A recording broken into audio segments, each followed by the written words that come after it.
来继续来看台中市的警察小连所出包，先是台中刑警大队的警大队长林明祖涉嫌将收钱暗号跋筊集团防收押禁见，刷落来武丰分局一个警察的小队长，伫警方掠这帮签到网站的时阵，竟然出现伫现场看狗仔咧散步，是防记告调职。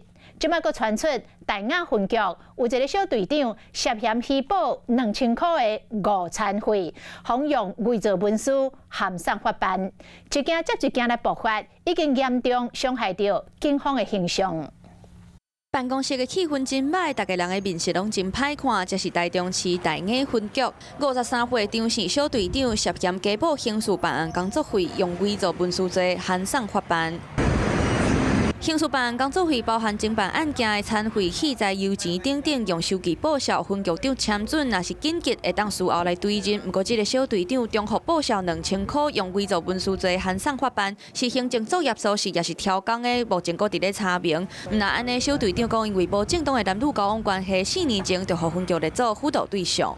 人民的保姆这样子的话，就会让民众们会没办法幸福。最近台中市的警局案件频传，上早是少年队甲大雅分局小队长因为假报刑办费互函送法办，过来是前刑大大队长林明祖涉嫌甲跋筊集团斗空互裁定收押。这个月9号，武丰分局的警察队小队长因为上班时间伫咧跋筊网站的机房外口耍狗仔，毋但违反纪律，互记大过来调职，而且互怀疑伫咧攻击正前有涉入的可能，敢有收业者的8万名车，分局还佫伫咧调查。警界的风纪频传，议员嘛看袂落去。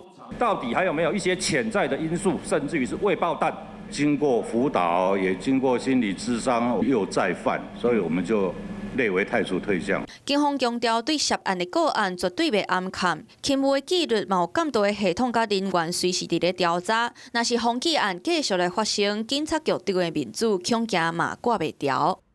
Hello， 我是郑雅芳。想要抢先掌握最及时的新闻资讯吗？赶快订阅、按赞、开启小铃铛，锁定华视新闻 YouTube 频道。